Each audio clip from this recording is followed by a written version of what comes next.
Hello, and thanks for sticking with us on 10 News at Noon. I'm Katie Inman alongside meteorologist Julia Quady. And Julia, yesterday and today we're getting a little spoiled, but we're going to have to cherish it. Because we're going to have to cherish it. But, I mean, we're still going to be above average. Even after this next cold front passes through, we'll still see temperatures at least around maybe 1 to 2 degrees above normal. So I'm still going to take that and just bask in that as we continue to look ahead towards the next few days this week. Right now, looking at our view from our downtown cam, we can see lots of cloud cover in place for us this afternoon. So a bit of a difference in comparison to yesterday where we had lots of sunshine and clear skies. So that's one maybe negative caveat to our forecast for us on this Tuesday. Temperatures, though, will still be reaching way higher than they did yesterday, into those upper 60s. Right now sitting somewhere into those low to mid 60s here in downtown Knoxville, sitting at 66. But we have a stronger breeze coming in as well from the southwest, closer to 20 miles an hour already. Going to see our view from satellite and radar, going to show us again those mostly cloudy views in place across the region. But like I mentioned, we will start to see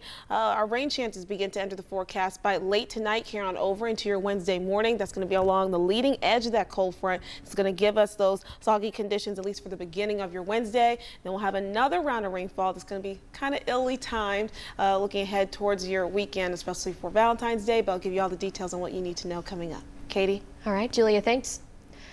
The Knox County Sheriff's Office is investigating a fire in Powell where a man was found dead with a gunshot wound. The Knox County Regional Forensic Center confirmed the victim was 33, but they have not released his name. We talked to several neighbors who say they did see the single-wide mobile home burning on Stanley Road in Powell, and one of the neighbors says she heard a loud bang followed by bright lights. Her neighbor then came banging on her door, telling her to get out because the home next door was on fire. Rural Metro Fire Department responded around 9:20 on Saturday night and were initially told there were children inside. Rural Metro crews searched the home and they found the male in the bathroom already dead from, quote, means other than the fire. The Knox County Sheriff's Office reported an initial investigation found the victim had suffered a gunshot wound. Well, they had the whole road blocked off, and like I said, there was a bunch of cops and fire trucks, and I couldn't really see. You can't see nothing, but I walked by the trailer, and the trailer is burned to almost to the ground. Neighbor told us he was going to check his mailbox when he saw the chaos. And then another neighbor, Robert Olson, also didn't know what was going on initially. It was actually his dog who alerted him. Well, I was watching TV and I saw that he was really excited and that he was like really amped about doing something. So I thought he had to go to the bathroom. He said as soon as I opened the door, about that much over the fence was nothing but fire. So I knew that there was a fire instantly.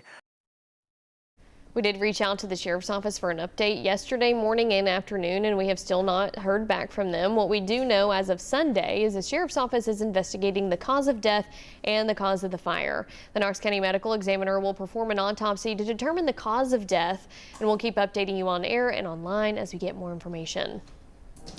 People detained on immigration holds in the Knox County Jail have quadrupled since the start of President Trump's second term.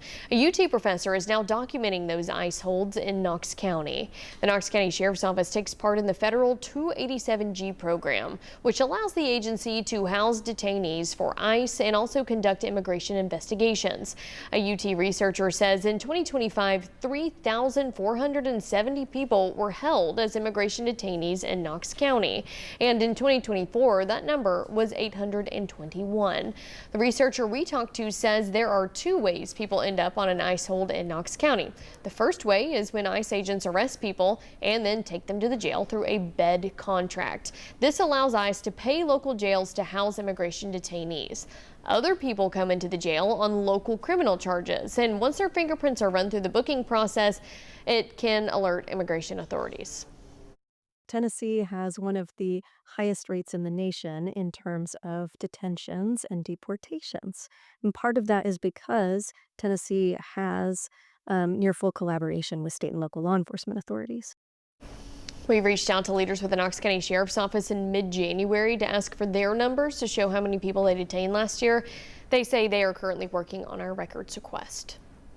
And with that, let's take a break from the headlines and get another check at this forecast with Julia Quady. Hey, Julia. Hey there, Katie. Conditions for us today are going to be absolutely gorgeous. Once again, well above average temperatures that will be topping out into those upper 60s. So we're talking around 15 degrees above average. Now, we're not going to stay in that highermost range of above average temperatures for long. We'll see ahead for us tomorrow. Temperatures are going to begin to drop off a little bit, maybe around 10 degrees or more into those upper 50s, tied towards our next cold front that's going to pass on through, giving us widespread shower activity late tonight that will carry over into your Wednesday morning. Then high pressure will settle in behind that system, allowing for clear, sunny skies, at least during the afternoon hours on your Wednesday. Will remain dry heading into your Thursday. Then we'll see a return of our rain chances.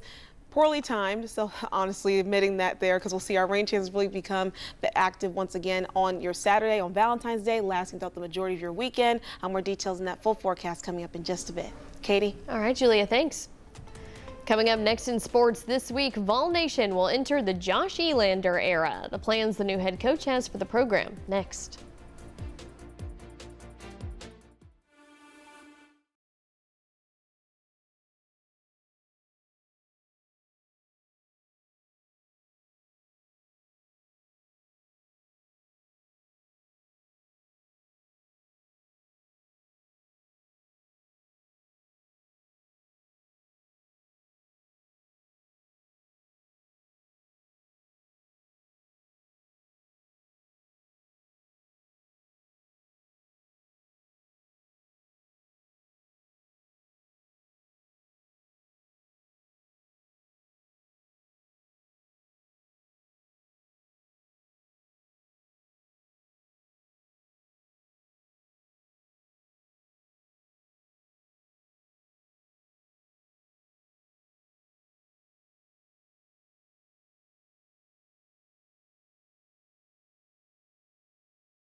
Get your peanuts and Cracker Jacks ready. Baseball season is finally here. UT's head baseball coach Josh Elander is speaking about the talent on his roster. 10 Sports reporter Elijah Nixon has all the details on Elander's excitement. I'm Elijah Nixon, always joined by Wes Rucker. And listen, guys, we got some things to talk about, especially that basketball team. Nate Ahmet really put on the show last week. 5th-time winning SEC Freshman of the Week, averaging nearly 28 points. It just seemed like he'd grown up in front of our eyes, Wes. He is, Elijah, and even in defeat at Kentucky there, he wanted the ball in his hands late. After the game, I spoke to him right there, Emily and I did, and he kept saying that, you know, it was right there in my hands and I didn't make the play. So he's named SEC Freshman of the Week a 5th time, right? The crest, he's going way up. That's where this thing's going. But he still knows he can get better, and that's what he's focusing on, and I like hearing that. Now, what do you think he needs to do to up his game a little bit? I mean, it's not much more of a ladder, but what do you think he need to do? I think in terms of just making sure everyone else is getting involved too, and that it's not necessarily what he needs to do. I think it's sometimes what needs to be done around him. They need to be able to get, you know, JP Estrella needs to be more consistent. They need to get more from Jacoby Gillespie in the second half of these games. There's things they can do around him that will take some pressure off him, because he's what's called a gravity scorer. Defenders are all over him. They're going to go everywhere he goes. If the guys around him would do a little more, it'll open up even more for him. Now, we know we got a lot of games left with that team, with the basketball team, but baseball's opening up on a diamond this Friday against Nichols. What do you feel like Elander era will be like. It's so funny because in some ways I think the baseball will look a lot similar. The personality in the dugout, at least from the headman, will be a lot different. You know, people don't think about baseball much more similarly than Tony Vitello and Josh Elander do, but people don't come much different in terms of the personality. So I'll be interested to see what translates to the field. How does that fire kind of translate in a different way? Does it? Because there's talent on this team. There's talent on this team to get to Omaha. There's talent on this team to win a title. It's a tough situation to walk into for Elander, but this is what he wanted. He's got a good team ready to go. And it seems like he does have a very, very talented team. First game for Elander at the helm. First game for me probably be in the diamond, and that should bring a first win on Friday when they play Nichols. Signing off for Wes Rucker, I'm Elijah Nixon. All right, thanks, guys. Still to come, forget dinner reservations and predictable gifts. This Valentine's surprise shows up wherever you're at and starts singing. We'll sit down with the local chorus giving singing Valentines this season.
Hey there, good afternoon. Welcome back. Take a live look outside of our downtown cam, and lots of cloud cover can be seen out there right now for us. So we're not going to have that sunshine we had to enjoy yesterday. Today, we're just going to trade that in for some cloud cover, but we're still going to see those temperatures that are going to be significantly on the warmer side for us for our afternoon highs. We're now looking at our view from satellite radar, showing us all that cloud cover that's in place for us this afternoon, and those clouds aren't going to go anywhere. They're going to stick around all throughout the day today for our Tuesday. Looking at our wind speeds, a bit of a breezy afternoon for us here, going upwards nearby 20 miles an hour for those sustained winds as we head towards the later afternoon hours coming in from the southwest. But again, even with those extra clouds and some more of a heftier breeze, we'll still have a forecast high temperatures reaching into those upper 60s to even maybe the lower 70s across some more southernmost portions of the valley. So again, really going to be in gear for a very warm afternoon, nearby 15 degrees or maybe a little bit more above average across most of our neighborhoods here in East Tennessee. Looking at our futurecast, we'll see that leading edge of that cold front that's going to bring widespread rain action for us late tonight. That's going to carry on over into your Wednesday morning. Can expect anywhere between maybe light to maybe moderate periods of rainfall, and also a bit of a soggy start for your Wednesday morning, but it's not going to stick around too long. We'll see that colder air coming in behind that system that's going to clear out. That cloud cover, that moisture, allowing for more sunshine back to the mix, but our temperatures will dial back a little bit in relation towards that colder air coming in behind that cold front. But then we'll see a bit of a dry spell for your Wednesday, Thursday, and throughout the majority of your Friday. Rain chance that will re-enter the forecast, though kind of poorly timed. It'll head for us this weekend, all throughout your Saturday and through your Sunday, expecting maybe a bit of a soggy spill there of those sustained showers that will stay in our region. Now, this is going to be necessary rainfall that we need in our forecast, though. Looking at our potential rainfall amounts that we can expect over the next 7 days, anywhere between maybe 2 to maybe even close to 3 inches across some parts of higher elevations will be expected from this rain event that we're going to have pretty much on and off a little bit over the next few days, heading towards our upcoming weekend. So again, this is much needed rainfall in the forecast, especially when you consider our drought conditions that we have in place across East Tennessee. Majority of us under either moderate or even severe drought across some parts of the plateau, the southernmost valley, and the higher elevations. Now, you may think, okay, we had snow events that were, of course, happening here in the region over the past couple weeks. Snow doesn't very much equal hydration, though. It's more of a colder weather event, of course, so it doesn't really equal towards helping us out with these type of drought conditions that we have in place. We need actual rainfall that we'll get this week that can help us out with that, hopefully, as we get that next update for our drought monitor looking ahead to next week. Looking at our 7-day forecast, though, again, like I mentioned, still going to trend warmer and well above average with those temperatures into the 50s, at least maybe 1 to 2 degrees above average heading towards the end of our work week. Tracking again those rain chances ahead for you for your Valentine's Day weekend, so keep that umbrella on hand beginning tonight, as we'll have those on and off rain chances continuing at least until your weekend. Katie?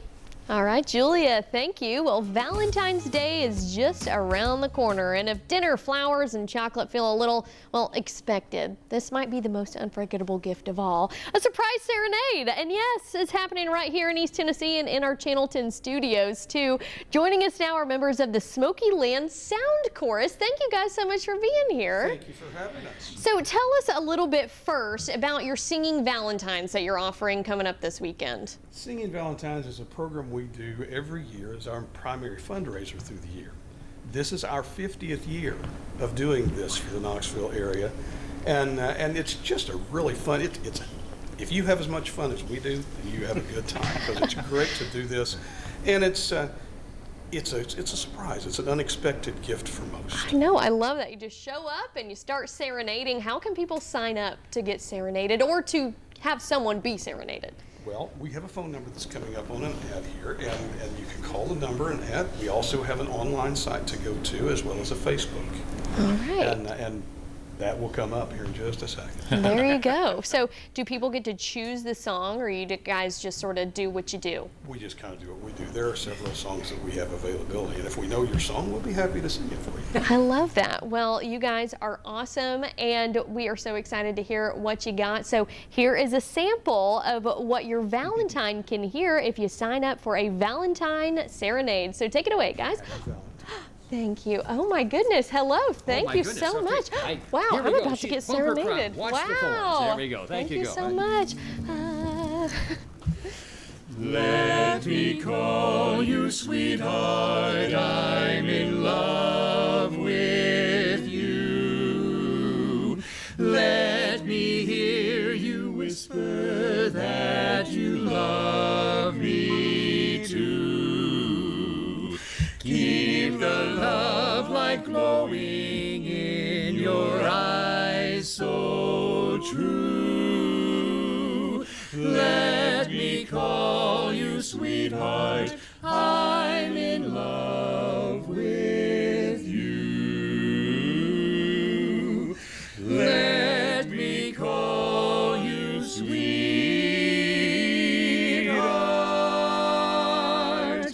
I'm in love with you.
Town. It is the 10th of the month, which means it is Buddy Check 10 Day. We're going to check in with a breast cancer survivor we first featured in 2017 and explain how her diagnosis opened the door for a new perspective and positivity.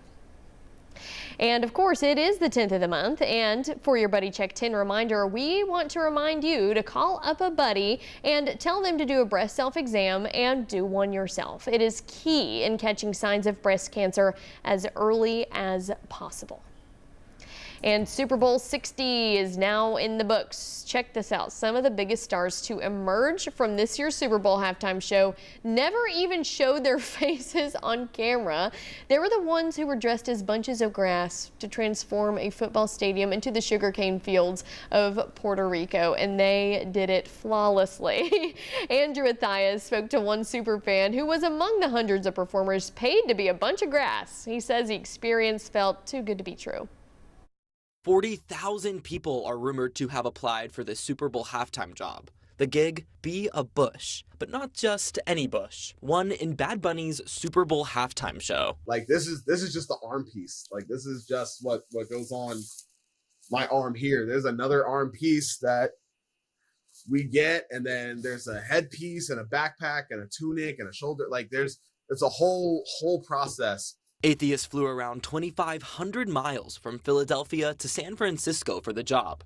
The requirements were you had to be between 5'7" and 6 foot, no bigger, no smaller, and you had to be somewhat athletic and marching band experience, which I kind of had, and also comfortable with wearing a 45-pound costume and not claustrophobic. Athias says organizers opted to use people instead of carts with props, since there's a limit to how many can be on the field at once.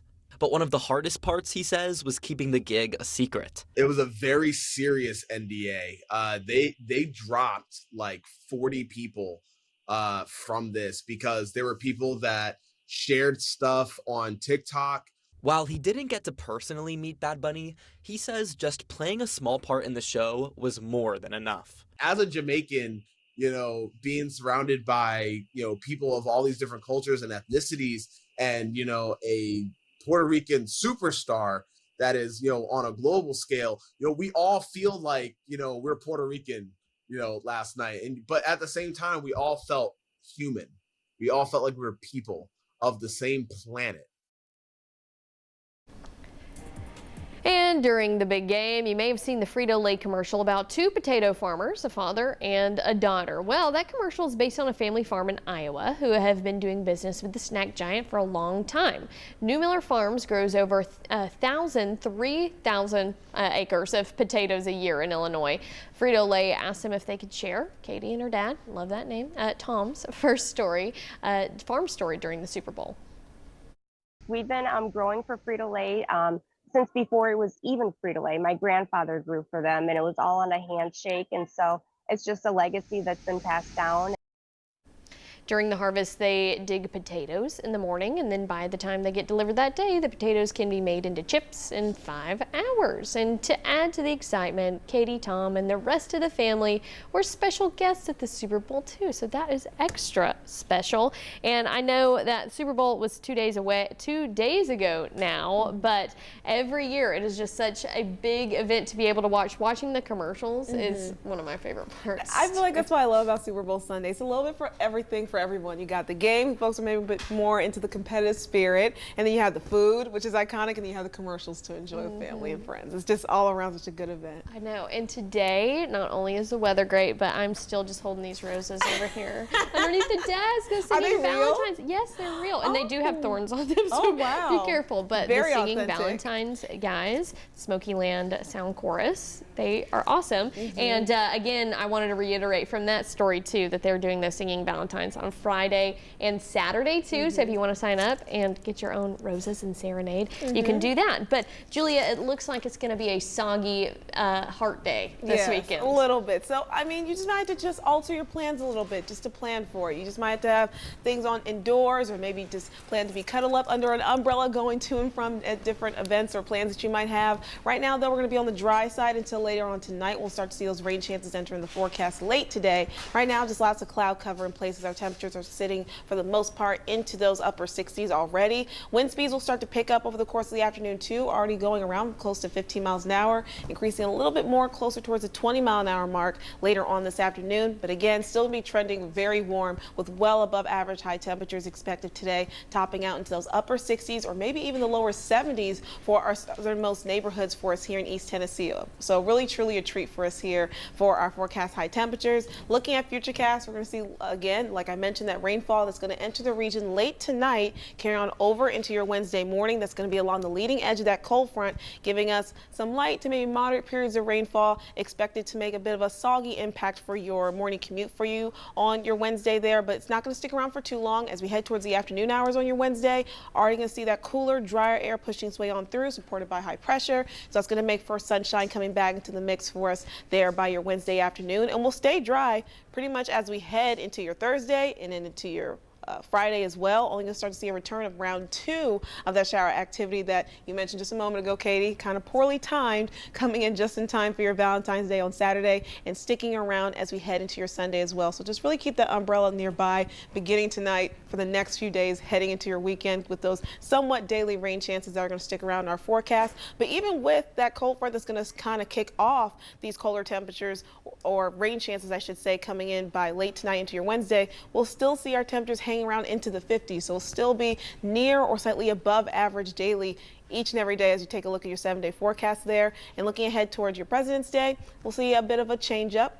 Rain showers are going to come to an end. We'll get back to that sunshine and warmer temperatures going back up on even the higher range into the upper 50s there. So again, conditions are going to be really perfect for us over the next 7 days, even with the rainfall in the mix. And I need you to go ahead and start working on the week after Valentine's Day because that's my birthday week. Oh, so we birthday need to week. make sure that it's great weather then. I'm just going to put an early ask. Okay, I'll put a note into Mother Nature and they'll take care of it for you.